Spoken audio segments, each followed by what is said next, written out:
प्रभु जी, मेरे दो प्रश्न हैं। पहला, कॉस्मिक रिदम से अलाइंड लिए गए व्यवहारिक निर्णय के लक्षण क्या होते हैं? और दूसरा प्रश्न है, विशुद्धि चक्र को क्लियर करने के लिए साधना के अलावा कौन से उपाय है?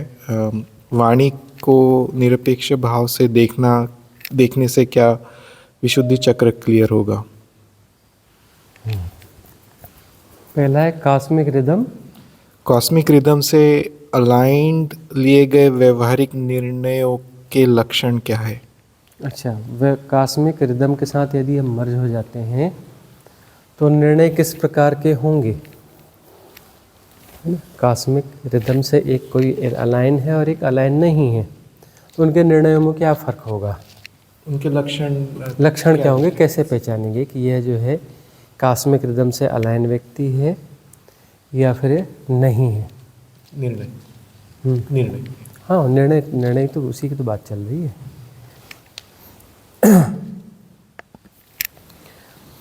कॉस्मिक रिदम से अलाइन कोई व्यक्ति है तो व्यक्ति है ही नहीं। फिर जो कॉस्मिक रिदम से अलाइन हो गया व्यक्ति तो है ही नहीं, इंडिविजुअल कहाँ रहा? और उसके निर्णय कहाँ होंगे?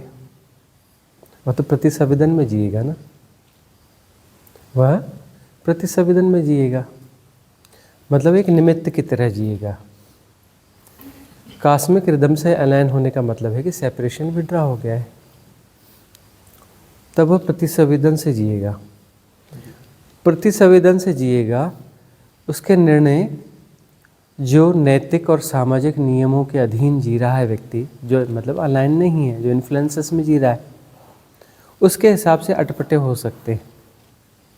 कॉस्मिक रिदम का व्यक्ति जैसा जीता है, जिस प्रतिसंवेदन में जीता है, तो उसके जीने का ढंग जो है हजम होने लायक होता नहीं। वह कब क्या रिएक्ट करेगा वह हजम नहीं होने लायक होता नहीं है प्रॉपर, क्योंकि वहाँ कुछ निर्णित नहीं होता है। और एक व्यक्ति है जो कॉस्मिक रिदम से अलाइन नहीं है, इन्फ्लुएंसेस में जीता है, तो जैसे इन्फ्लुएंसेस हैं वैसे उसके निर्णय होते हैं, है ना। उसका जो है ज्योतिष पूरा कुंडली बना के दे सकता है, भाग्य बना के दे सकता है कि इतने साल में इसका ये हुआ, इतने साल में शादी करेगा, इतने साल में बच्चे पैदा करेगा, इतने बच्चे पैदा करेगा, फिर ये ऐसा होगा, फिर वैसा होगा, फिर कैसा होगा, सब बता देगा ज्योतिष उसके बारे में। अच्छे ज्योतिष की बात कर रहे हैं, नकली ज्योतिषों की बात नहीं कर रहे हैं। वह सब प्रिडिक्टेबल रहता है, क्योंकि इन्फ्लुएंस स्ट्रीम चल रही हैं, उसमें कॉज इफेक्ट हैं। इस प्रकार से इन्फ्लुएंस होगा तो ऐसा रिएक्ट करेगा, फिर इसको ये इन्फ्लुएंस स्ट्रीम आएगी तो उस पर ऐसा रिएक्ट करेगा। ऐसी खिचड़ी पकेगी तो उस पर खिचड़ी का स्वाद ही आएगा। इतनी इन्फ्लुएंस स्ट्रीम मिलेंगी तो उसके बाद कौन सी खिचड़ी पकेगी? वो सारी खिचड़ी का ब्यौरा उसमें आ जाता है ना। उसको पकाने की विधि क्या है, उसका स्वाद क्या है,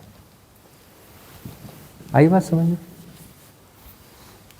मतलब कॉस्मिक रिदम के साथ जो अलाइन है वह प्रिडिक्टेबल नहीं होगा। प्रिडिक्ट कौन कर रहा है?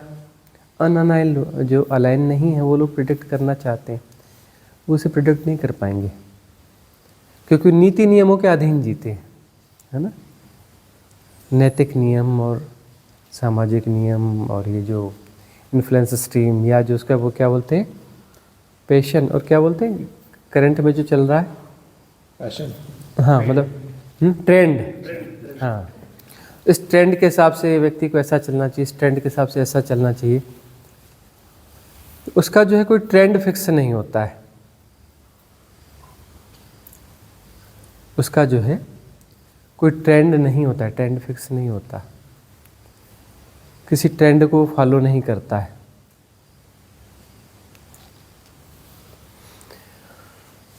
तो ऐसे जो भी व्यक्ति हैं, वह चर्चा चली हुई थी कृष्ण की, कबीर की, ये किसी ट्रेंड को फॉलो नहीं करते हैं। सन्यासी को ऐसा होना चाहिए, है ना। नानक बोलेंगे 6 महीने तो मुझे काम करना है, परिवार का देखभाल करनी है, और 6 महीने मैंने सन्यासी रहना है। अब वो नीति नियम वाला बोलेगा नहीं, या तो सन्यास हो गए तो प्रॉपर सन्यासी हो जाओगे, और नहीं तो फिर अपना ऐसे रहोगे। सन्यास ऐसा नहीं हो सकता कि 6 महीने तुम घर द्वार गृहस्थी करोगे और 6 महीने सन्यासी हो जाओगे। लेकिन उसको लेना देना ही नहीं उस नियमों से, नीति नियमों से कोई लेना देना ही नहीं। और जो है ऐसे भी हो जाएंगे कि भाई संत यानी क्या, जो किसी पुरानी गुरु परंपरा से हो, कोई ना कोई तो गुरु होगा ना।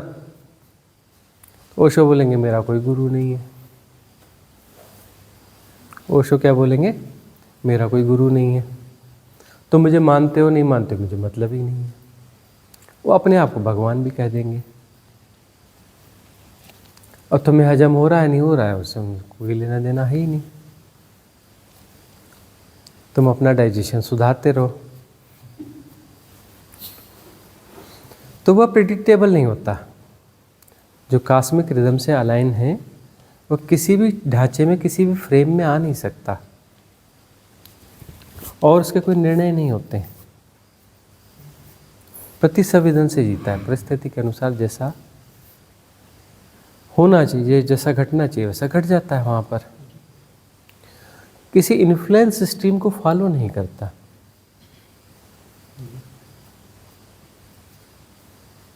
फॉलो नहीं करता का इन द सेंस, यदि उसे कभी हुआ तो वह कुछ कर भी लेगा। कुछ कई बार ऐसा होगा कि कुछ ऐसा भी कर लिया, लगा कि इन्फ्लुएंस स्ट्रीम के फेवर जैसा ही कुछ हुआ। कभी लगेगा उसके अगेंस्ट हो गया, मतलब कुछ भी प्रिडिक्ट नहीं कर सकते उसके बारे में। और यह पूरी तरह से प्रिडिक्टिव होता है जो अपना अलाइन नहीं है, कॉस्मिक रिदम्स के साथ में अलाइन नहीं है, मतलब वो इन्फ्लुएंस स्ट्रीम के साथ अलाइन है। अलाइन तो किसी न किसी के साथ होगा ना, कोई कॉस्मिक रिदम के साथ अलाइन होगा, कोई इन्फ्लुएंस स्ट्रीम के साथ अलाइन होगा, किसी न किसी के साथ तो अलाइन है। तो इन्फ्लुएंस स्ट्रीम के साथ अलाइन होने पर क्या नतीजे होते हैं, वह प्रिडिक्टेबल है।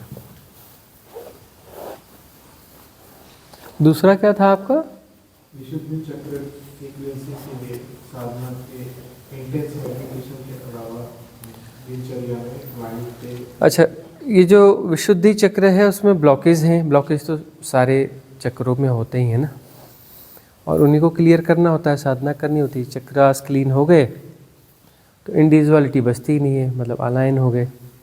अलाइन हो गए तो फिर उसके बाद सिर्फ जो बचे खुचे जो भी कर्म प्रारब्ध हैं उनकी क्लीनिंग का काम चलता है, और उसके बाद में विड्रा। जैसे अपनी क्लीनिंग प्रोसेस कर ली है, प्रैक्टिस कर रहे हैं, वो वापस उतना ही मेंटेन रहे कि हम लोग आज एक कर रहे हैं मेडिटेशन, दो कर रहे हैं, वापस मान लीजिए एक का साइकिल कंप्लीट हो गया तो 7 डेज लगते हैं, बट 7 डेज में कोई भी ब्लॉकेज वापस वहाँ ना आए, उसके लिए क्या करना चाहिए? कोई भी ब्लॉकेज वहाँ ना आए इसकी फिक्र के बजाय अपनी साधना कंटिन्यू करते रहो, है ना। अपनी साधना कंटिन्यू करते रहो, पूरे जीवन पे फैलाते रहो। अब हम कहें कि हम एक घर बनाते हैं, हमने सफाई कर ली, अब जो है सफाई हो गई तो अब दोबारा उसमें डस्ट नहीं आनी चाहिए। अपनी सफाई करते रहो, और डस्ट जहाँ से आती है उसकी व्यवस्थाएं भी दुरुस्त करते रहो कि डस्ट कम आए। लेकिन इस बीच में कुछ ना कुछ तो डस्ट आ ही जाएगी, उसकी फिक्र मत करो। अपनी सफाई की प्रोसेस कंटिन्यू करते रहो। तो यह है कि डस्ट तो आ ही रही है क्योंकि तुम इस स्ट्रीम्स के साथ में कोई प्रोटेक्शन लेयर अपनी क्रिएट नहीं कर पाए हो। तो उस प्रोटेक्शन लेयर को धीरे धीरे क्रिएट करते हो। प्रोटेक्शन लेयर का क्या अर्थ होता है ना, एक तो होता है श्रद्धा, एक होता है सबूरी। अस्तित्वगत, अस्तित्व के समक्ष जो है अपनी श्रद्धा परिपूर्ण होनी चाहिए। और गुरु के प्रति श्रद्धा का अर्थ भी अस्तित्व के प्रति श्रद्धा ही होता है, क्योंकि गुरु जो है अस्तित्व ही है, अलग से कुछ नहीं है, वह अस्तित्व ही है। जब तुम भी विड्रॉ हो जाओगे इंडिविजुअल के रूप में तो तुम भी अस्तित्व ही हो जाओगे। और है क्या, अस्तित्व ही तो है। तुम अपनी इंडिविजुअलिटी को विड्रा करते हो तो तुम भी वही हो, अभी भी वही हो, वैसे भी वही हो। अब ये जो है, अभी तुम सेपरेशन को जी रहे हो, बस इतनी बात है। और सेपरेशन को वापस थोड़ा थिन करते हो, वापस प्रगाढ़ होने लगता है। अनअलाइनमेंट का मतलब क्या है, उस डस्ट का मतलब क्या है? तो सेपरेशन जो है वापस मजबूत होने लगता है, तुम वापस थिन करते हो, वापस मजबूत होता है। तो यह करते करते करते वो समझ बढ़ती है, समझ बढ़ती है कि सेपरेशन को हम किन्हीं उपायों से थिन कर रहे हैं, और कुछ हमारे जीने की जो पद्धतियाँ हैं, प्रैक्टिस हैं, वह प्रैक्टिसेस जो हैं उसे वापस प्रगाढ़ कर देती हैं। समझ विकसित होगी प्रगाढ़ हम इसे करते कैसे हैं, तो धीरे धीरे प्रगाढ़ करने वाली प्रक्रियाएं कम होती चली जाएंगी। बेहोशी में कुछ हम ऐसा करते चलते हैं, ऐसा कुछ करते चलते हैं जिससे हम अपने सेपरेशन को मजबूत भी करते चलते हैं। इधर हम विधियों से उसे थिन कर रहे हैं, उसे कमज़ोर कर रहे हैं, जिसे डिज़ॉल्व कर रहे हैं, उधर से मजबूत भी कर रहे हैं, दोनों काम चल रहे होते हैं। तो धीरे धीरे वो समझ बढ़ती है और उसको थिन होते चलता है। अब ये कि विशुद्धि चक्र की समस्या है कि कुछ लोगों की रहती है विशुद्धि चक्र की समस्या। उसमें जो है अभिव्यक्ति ठीक ढंग से नहीं हो पाती, पर गौर से देखो तो अधिकांश लोगों की समस्या है यह, तो कि हम जो कहना चाहते हैं उसे ठीक ढंग से अभिव्यक्त नहीं कर पाते, राइट एक्सप्रेस नहीं कर पाते। यह समस्या तो सबकी है, क्योंकि विशुद्धि चक्र के ब्लॉकेज तो सबके पास है ना भी। और जब विशुद्धि चक्र क्लीन हो जाता है तो उसके बाद जो स्थिति होती है, ये वाक सिद्धि की स्थिति आती है, वाक सिद्धि घटती है ना। ठीक से अभिव्यक्त कर पाते हो, ठीक से अभिव्यक्त कर पाते हो। और कई बार ऐसा भी हो जाता है कि तुम जो कहते हो वह होने लगता है, तुम जो कहते हो वैसा होने लगता है। तो ये वाक सिद्धि की स्थितियाँ हैं। विशुद्धि चक्र क्लियर होता है तो वाक सिद्धि होने लगती है। ऐसा क्या किया जा सकता है साधना के अलावा जिसमें क्लिंजिंग हो जाए, क्लिंजिंग हो जाए विशुद्धि चक्र की? ऐसा क्या हो सकता है? जिब्रिश भी वह एक उपाय है। जिब्रिश जो है बहुत सारे चक्रों की शुद्धि में सहायक है, लेकिन वह विशुद्धि चक्र को भी क्लीन करता है, विशुद्धि चक्र को भी क्लीन करता है। जिब्रिश करने वाले व्यक्ति की अभिव्यक्ति की क्षमता धीरे धीरे प्रखर होने लगती है। उसमें हम ऐसे शब्दों का प्रयोग करते हैं जो कि हमने कभी सुने हुए नहीं हैं और जिनका कोई अर्थ भी नहीं है। मतलब एक कंप्लीट भाषा का प्रयोग करते हैं जो भाषा है ही नहीं। जिब्रिश का अर्थ जो है ज़्यादातर लोग नहीं समझ पाते हैं। जिब्रिश बताई भी जाए तो भी नहीं कर पाते हैं। कुछ लोग कहते हैं ना ओड़ा, ये कोई जिब्रिश है क्या? नहीं। कुछ जो दो चार शब्दों को पकड़ के उसको दोहराते रहते, कोई जिब्रिश है क्या? नहीं।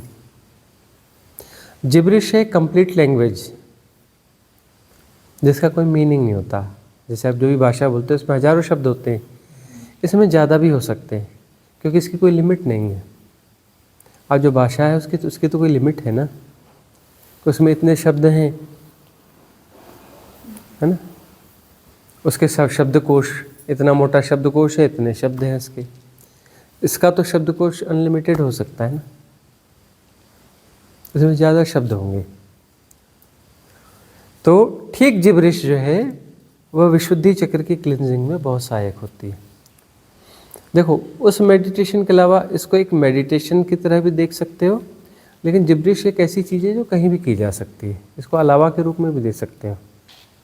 सब जिब्रिश ही तो करनी है।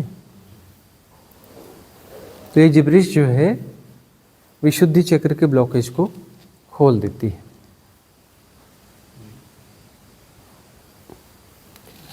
यह बहुत अच्छी विधि है, बहुत कारगर विधि है। इससे एक और काम क्या होगा कि मन के भी बहुत सारे ब्लॉकेज खुलते हैं, है ना। उसके बाद अमनी दशा घटती है।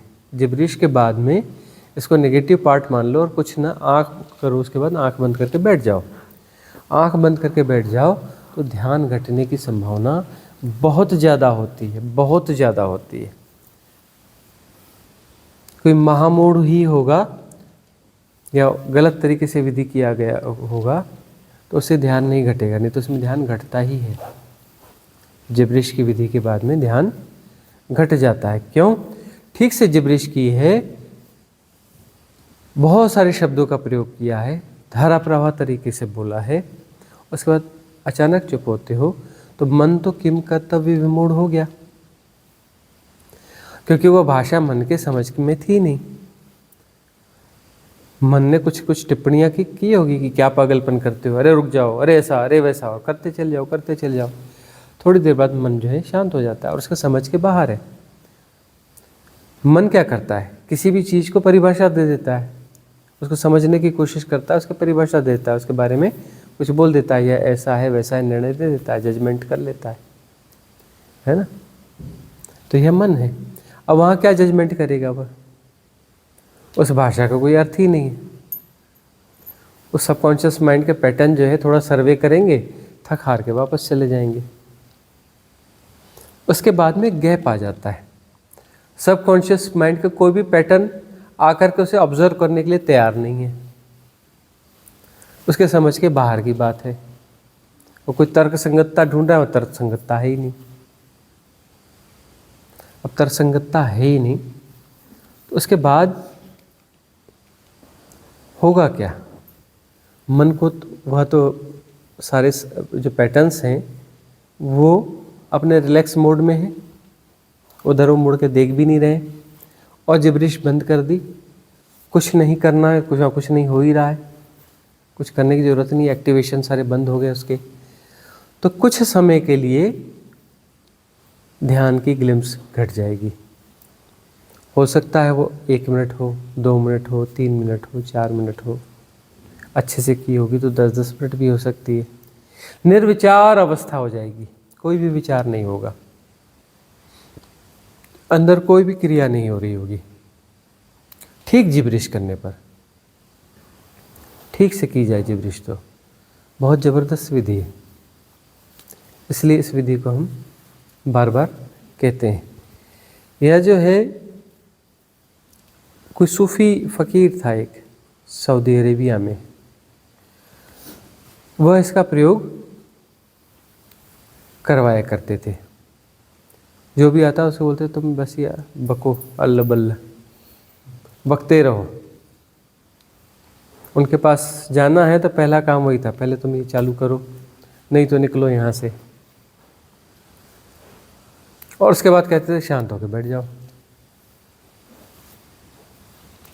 इस जिब्रीश का प्रयोग मग्गा बाबा भी किया करते थे, जबलपुर में रहते थे। ओशो नहीं, ओशो के गुरु नहीं थे, गलत बात है। ओशो के सानिध्य में 3 बुद्ध पुरुष आए थे, उसमें एक मग्गा बाबा थे। कुछ लोग कहते ओशो के गुरु थे, ओशो का कोई गुरु था ही नहीं। और वो जो 3 बुद्ध पुरुष आए थे वो सभी उनकी रिस्पेक्ट किया करते थे, और वो जब बच्चे भी थे तो उनके पैर छुआ करते थे ओशो के। ओशो के गुरु नहीं थे, मिस इन्फॉर्मेशन है, गलत इन्फॉर्मेशन है। लेकिन उनके साथ उनका बड़ा प्रेम था, तो वह भी इस जिब्रीश का प्रयोग किया करते थे। हालांकि वो इसलिए नहीं करते थे कि किसी को समझाने के लिए, लोगों से बचने के लिए जिब्रीश का प्रयोग किया करते थे। बाद में उन्होंने, ओशो ने इस विधि का प्रयोग अपनी साधना के लिए करवाया, और हमें यह चीज़ पटी तो हम भी इसका प्रयोग करवाते हैं जिब्रीश का।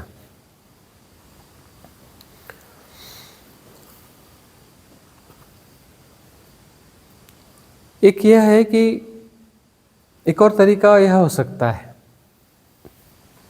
जैसे हम कहना चाहते हैं लेकिन थोड़ा संकोच करते हैं, हेजिटेट करते हैं, है ना। हेजिटेट करते हैं तो इस हेजिटेशन को मिटाने के लिए क्या किया जाए?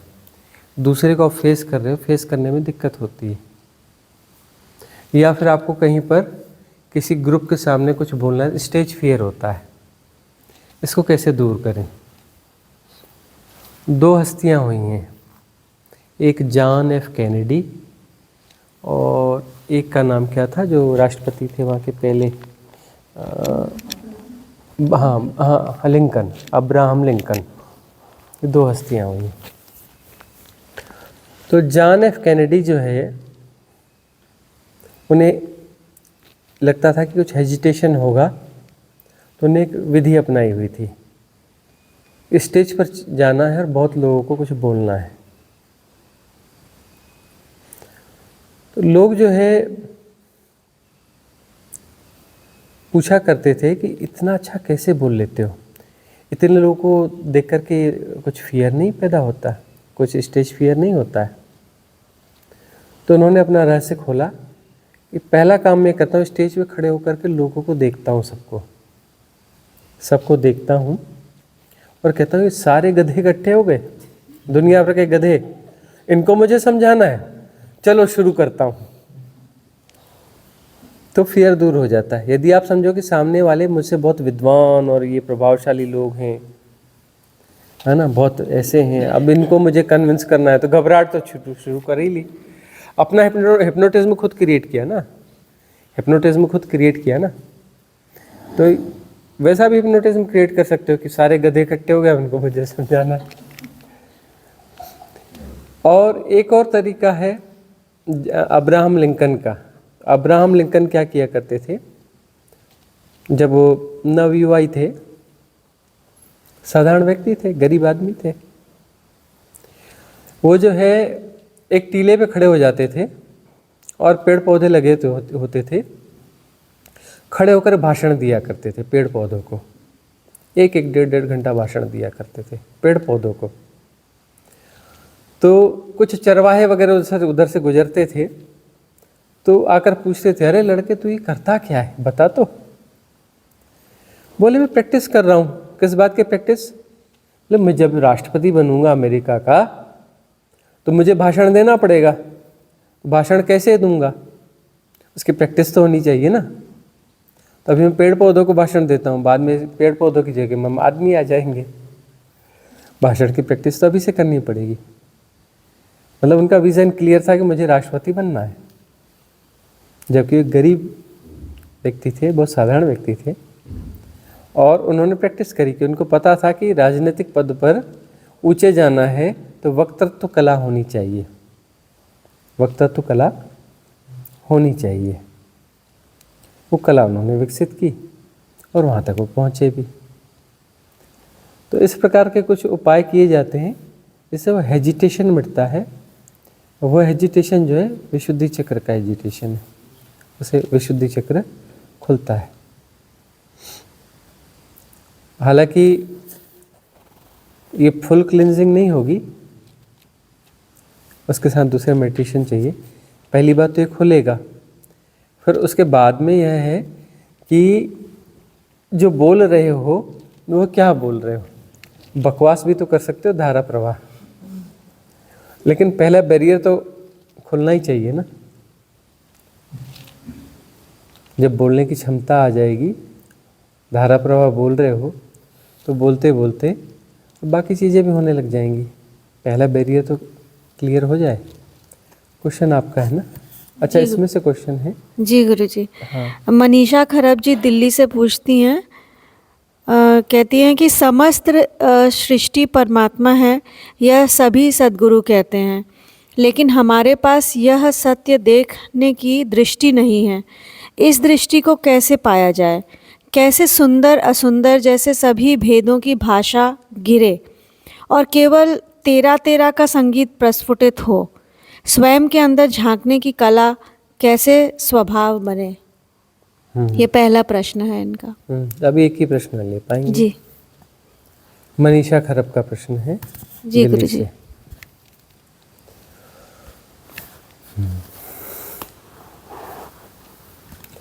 सृष्टि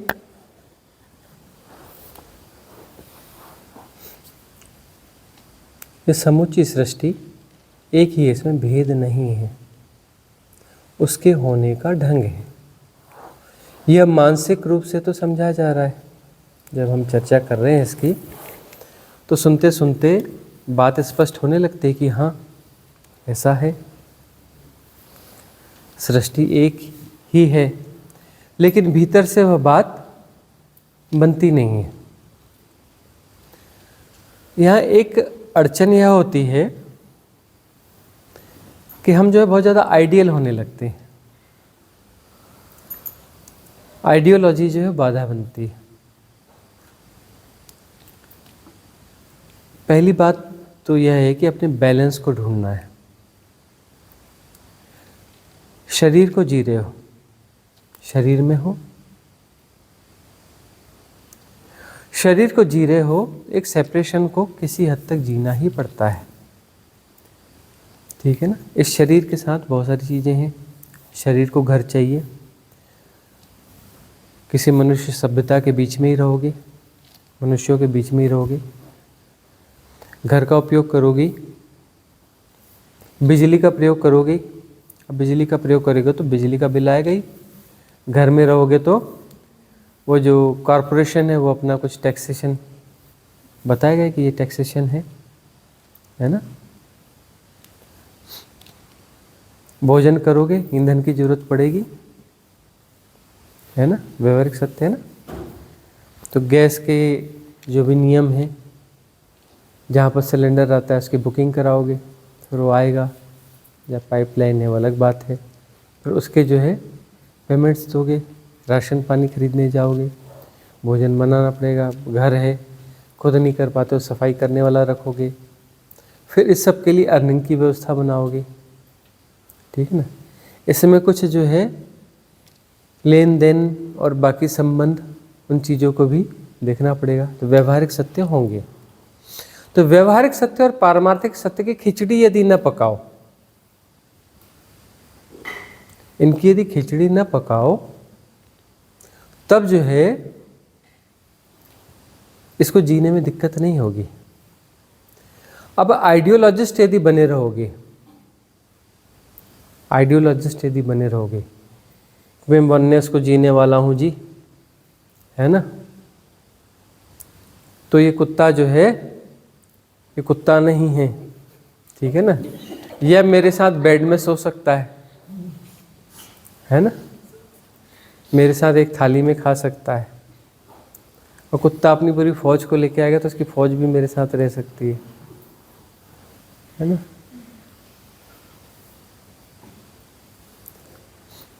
वो आइडियोलॉजी जो है वो स्वाभाविक जीवन नहीं जीने देगी। अब यह जो है मन पूरी तरह से व्यर्थ नहीं होता, मन एक क्षमता है, वो बताएगा ना। और ये सारी खोजें ही बेकार हैं ऐसा भी नहीं होता, एक सामान्य समझ होती है कि भाई ये जो है डॉग है, इसमें अपना जो है वायरस है, ये वायरस इन्फेक्टेड कर देंगे, तरह तरह की एलर्जीज़ और बीमारी हो जाएंगी, है ना। कोई चूहों से प्रेम करने थोड़े ना लग जाओगे फिर। और फिर पता चलता है कि सबसे ज़्यादा इन्फेक्शंस किसके माध्यम से होते हैं, चूहों के माध्यम से होते हैं, पता है ना। सबसे ज़्यादा इन्फेक्शंस चूहों के माध्यम से होते हैं। उसके अलावा जितने भी ये फर वाले जानवर होते हैं ना, चाहे अपना कुत्ता हो, बिल्ली हो, इवन गाय हो, है ना, ऐसे फर हैं तो उसमें जीवाणु होते ही हैं, और वो जीवाणु इन्फेक्शंस पैदा करेंगे। हम ये नहीं कहते कि इन्हें न पालो या कुछ करो, सबकी अपनी स्वतंत्रताएं हैं, लेकिन कुछ जो है उसमें विवेक का प्रयोग तो होगा ही ना। हमारा जो फर रहता है हाँ, हम अपने इसलिए उस फर को जो है बार बार शैम्पू लगाते हैं उसको बार बार शैम्पू इसलिए लगाना पड़ता है क्योंकि इसमें भी हो जाएगा। तो हमारे जैसे जो दो पैर वाले प्राणी हैं जो अपने फरों की देखभाल नहीं करते, उनसे भी दूर रहना चाहिए, यह भी विवेक बोलता है ना। बॉडी में भी फर होते हैं, तो बहुत सारे लोग इसकी देखभाल नहीं करते, तो क्या करते हैं, उनसे दूर रहते हैं। ऐसे बहुत सारे लोग हैं ना, मनुष्य में बहुत सारे लोग हैं जो अमावस्या पूर्णिमा को कभी कभी स्नान कर लेते हैं।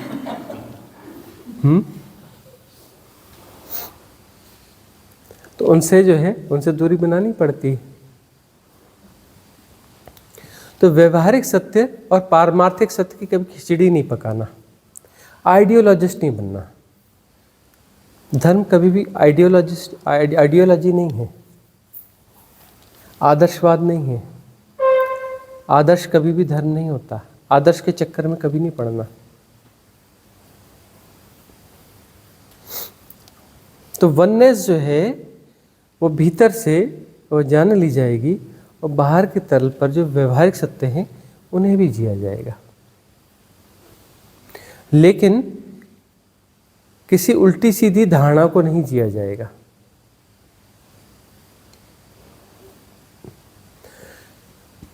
प्रतिसंवेदन से कृष्ण एक युद्ध भी करवा सकते हैं, और वह युद्ध जो है आइडियोलॉजी में नहीं आएगा। अभी भी बहुत सारे लोग कृष्ण को भगवान स्वीकार नहीं करते, उन्हें पूर्णावतार स्वीकार नहीं करते, क्योंकि किसी आइडियोलॉजी को जी रहे हैं। और कृष्ण किसी आइडियोलॉजी को मानते नहीं, प्रतिसंवेदन से जीते हैं। तो किसी के जीवन में ऐसा होगा, किसी के जीवन में वैसा होगा। तो कुछ किसी के जीवन में ऐसा हो रहा है तो यही सत्य है, ऐसा नहीं हो सकता। समस्त प्रकार की विविधता है और उसमें अपने भीतर के बैलेंस को ढूंढना है, अपने भीतर के बैलेंस को ढूंढना है। सामाजिक बैलेंस को नहीं ढूंढना है कि समाज के नियम के अनुसार यह बैलेंस है, उसको नहीं ढूंढना है। अपने भीतर के बैलेंस को ढूंढना है कि हमारा बैलेंस कहाँ पर है। अपना विवेक अपने बैलेंस को बनाएगा, दूसरों के आधार पर नहीं, अपने भीतर के आधार पर। और वो सब अलग अलग हो सकता है, सब अलग अलग हो सकता है। ऐसा नहीं कहते कि ये ऐसा नहीं होगा। कुछ अपना हुए संत है ना, कुत्ते उनके पास हुआ करते थे खूब, तो वो उनका ढंग है भाई, उनका ढंग है, वो जाने। किसी का ढंग नहीं है, ना जाने। अब कोई कहे कि नहीं नहीं, संत अगस्तीन जो है कोड़ियों को गले से लगाते थे, है ना, उनकी सेवा करते थे, उनको गले से लगाते थे। ठीक है, उनका ढंग है, लेकिन हर कोई कोड़ियों को गले से लगाए क्योंकि संत अगस्तीन ने लगाया था, तो ऐसा जरूरी है क्या? अब जो कोड़ियों को गले से नहीं लगाएगा वो संत नहीं है, ये कोई परिभाषा हो गई क्या? कोई किसी तरीके से उसको जगत को जो देना है देता रहेगा। उसने अपने ढंग से जो देना है उसने दिया, उसके माध्यम से कुछ चीज़ें बट रही हैं। संत अगस्तीन के माध्यम से कुछ चीज़ बट रही, इस ढंग से बट रही। उनके पास अभिव्यक्ति की क्षमता वैसी है। किसी के पास अभिव्यक्ति की क्षमता कुछ और ढंग से, किसी के पास कुछ और ढंग से। सब अपने अपने ढंग से दे रहे हैं।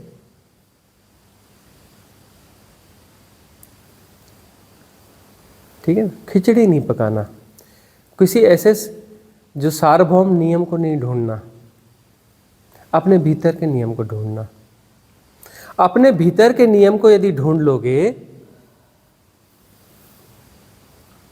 किसी आइडियोलॉजी के चक्कर में नहीं पड़ोगे कि फलाने भगवान ने ऐसा किया, फलाने संत ने ऐसा किया तो यही आइडियोलॉजी है, इस चक्कर में नहीं पड़ोगे, तो जो है अपने भीतर का वह समन्वय बिंदु दिखने लगेगा।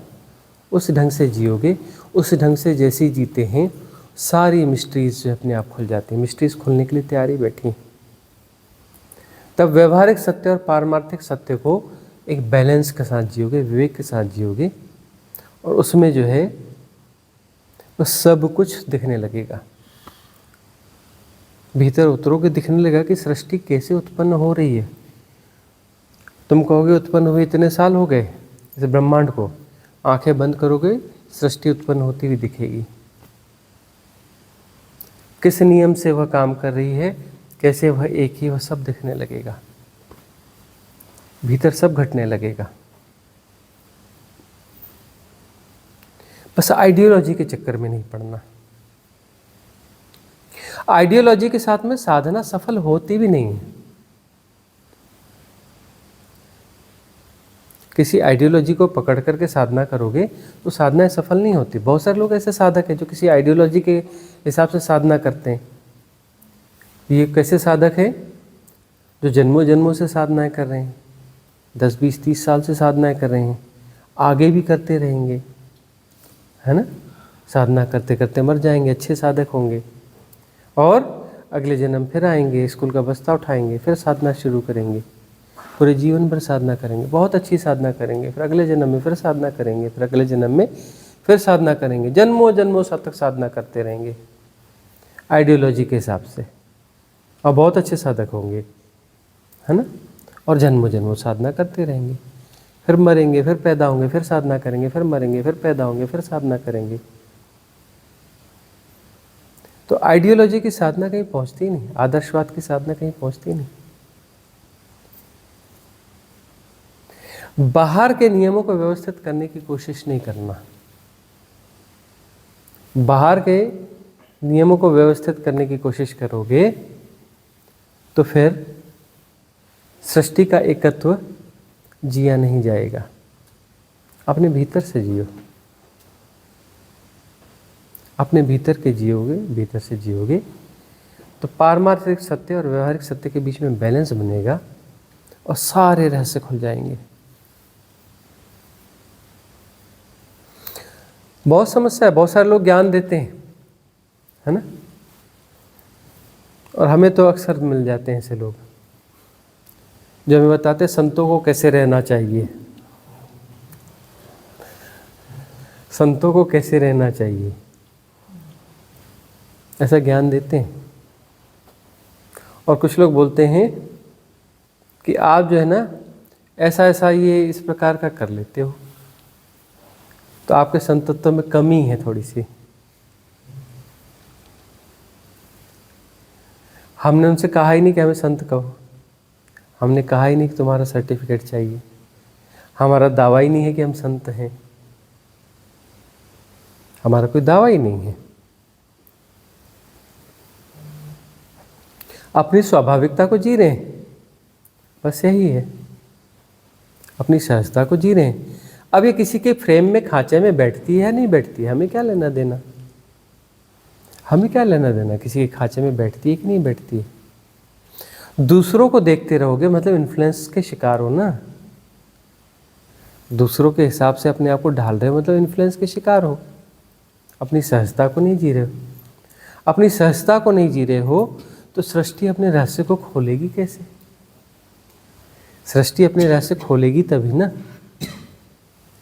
तभी तो खोलेगी ना सृष्टि अपने रहस्य, जब अपनी सहजता को जियोगे।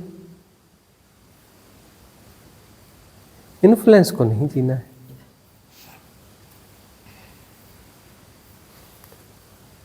तो जो अपनी सहजता को जीता है, दुनिया उसको पॉजिटिव सर्टिफिकेट दे नहीं पाती, देगी नहीं, और उसको फिक्र ही नहीं होती, उसे सर्टिफिकेट चाहिए ही नहीं। पर जो है दुनिया को ये रहता है कि हमारा सर्टिफिकेट लो जी, हमारे सर्टिफिकेट के बगैर तुम चल रहे हो, तुम अच्छे हो बुरे हो जो भी हो, हमारा सर्टिफिकेट लेके चलो। तुम हमारे बगैर सर्टिफिकेट के तुम आगे जा रहे हो, ऐसे कैसे जा सकते हो तुम आगे? पहले हमारा सर्टिफिकेट लो। तो सर्टिफिकेट देने के लिए सब तैयार बैठे रहते हैं, जजमेंटल होते हैं ना, सब टिप्पणियां करते रहते हैं, यह ऐसा है, वह वैसा है, वह वैसा है, और लोग उनसे प्रभावित होते हैं।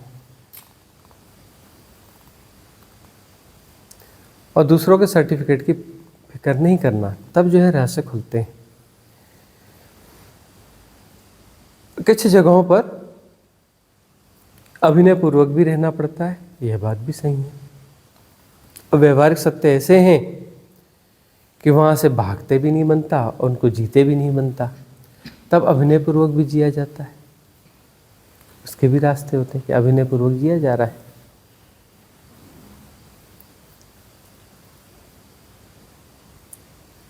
कन्विंस तो सबको किया नहीं जा सकता ना, तो वहाँ अभिनय पूर्वक जिया जाता है। उस अभिनय में जो लोग डिस्टर्ब करने वाले लोग हैं, उस अभिनय से प्रभावित होकर डिस्टर्ब करना बंद कर देते हैं। उस शरीर का सेपरेशन तो है ना, शरीर जब तक है उसका सेपरेशन है ना। आत्मज्ञान को उपलब्ध होगे तो भोजन करना छोड़ दोगे, या आत्मज्ञान को उपलब्ध होगे तो फ्रेश होना छोड़ दोगे, या नहाना छोड़ दोगे, ये कपड़े पहनना छोड़ दोगे? नहीं जी, महावीर भगवान ने तो कपड़े नहीं पहने, तो जो अपना संत हैं उनको कपड़े नहीं पहनना चाहिए, नंगे रहना चाहिए। 24 तीर्थंकर हुए, 23 ने तो कपड़े पहने। अब तो मूर्तियां सबको जैसी बनाना है बना लो, लेकिन 23 तीर्थंकर तो कपड़े पहनते थे। एक ही है लास्ट के जिन्होंने कपड़े नहीं पहने, वह नियम तो वहीं फॉलो नहीं हुआ।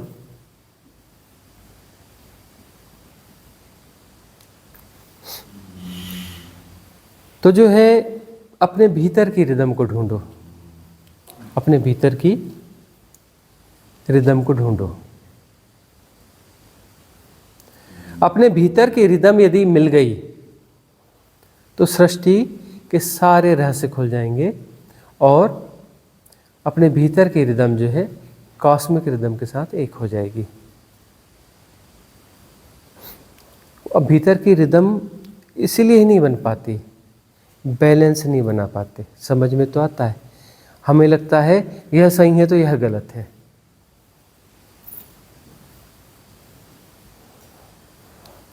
संसार में संसार के हिसाब के बहुत सारे निर्णय लेने होते हैं जो अटपटे हो सकते हैं आइडियोलॉजी के हिसाब से। आइडियोलॉजी को छोड़ दो तो अटपटे नहीं हैं, आइडियोलॉजी को पकड़ रहे हो तो सापेक्षता के में वो अटपटे हैं। आइडियोलॉजी नहीं है तो फिर प्रतिसंवेदन मात्र है। प्रतिसंवेदन बुरा नहीं होता। प्रश्न ऐसा लग रहा है कि अलग है, उत्तर कहीं से अलग से आ रहा है, कुछ अलग किस्म का आ रहा है, लेकिन उत्तर उसका ऐसा ही है। गुरुजी, मैं ये सोच रही थी कि इतना ब्लैक एंड वाइट भी कभी नहीं रहता है। जैसे कि ऐसा नहीं है कि कुछ लोग आइडियोलॉजी को जी रहे हैं और कुछ लोग बिल्कुल वननेस को जी रहे हैं। वो एक ऐसे भी लोग हैं जो शायद आइडियोलॉजी को नहीं जी रहे हैं लेकिन वहाँ भी नहीं पहुँचे हैं। वो कहाँ हैं? ऐसा लगता है कि आइडियोलॉजी को नहीं जी रहे हो। आइडियोलॉजी को जो है, आइडियोलॉजी के इन्फ्लुएंसेस के शिकार तो हैं, उसे अभिव्यक्त नहीं कर पा रहे हैं। एक मजदूर या किसान के पास भी बैठो ना तो बताता है कि ऐसा होना चाहिए, वैसा होना चाहिए, ये गलत है, ये सही है, फलाना ऐसा है। बैठो, उनको जब खोलोगे ना, जब उनके अंदर भीतर की परतें खुलती है ना, तब वो फिर अपने सारे निर्णय देते हैं। तब उनके भीतर के कटु वचन निकलना चालू होते हैं। ऐसा लगता है कि वो सिंपल बंदा है, इसको क्या लेना देना है। थोड़ा खोलोगे तो उसके सारे कटु वचन उसके निकलने चालू हो जाएंगे। कभी प्रयास करके देखना, हमने बहुत किए हैं। ऐसा लगता है कि किसी आइडियोलॉजी को नहीं जी रहे हैं, सब जी रहे होते हैं, सबके पास अपनी आइडियोलॉजी होती है और सब बहुत सारे इन्फ्लुएंसेस को शिकार होते हैं। ये आइडियोलॉजी जब तक जाएगी नहीं ना, तब तक वह वाली वननेस नहीं आएगी। वननेस की आइडियोलॉजी को भी बहुत से लोग जी सकते हैं। वननेस की आइडियोलॉजी है, वननेस नहीं है, ये समझना पड़ेगा। वननेस की आइडियोलॉजी को बहुत लोग जीते हैं जो कि वननेस नहीं है।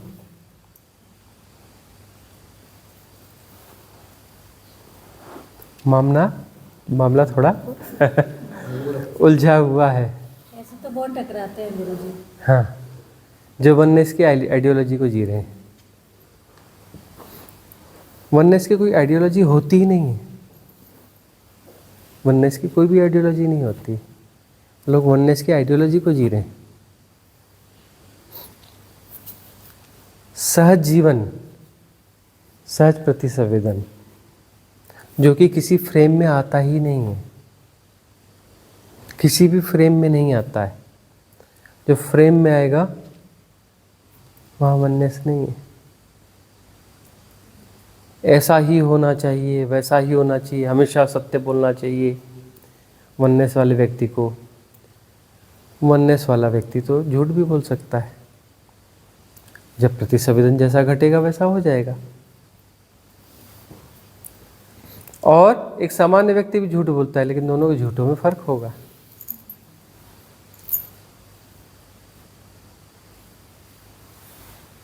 तो यह जो है थिन मामला है, गहरा मामला है। इतने इशारे हो सकते हैं, जितने इशारे हो रहे हैं उतने बता रहे हैं। तो आज की सभा समाप्त की जाए, बाकी प्रश्न बात के लिए रखें। जी गुरुजी।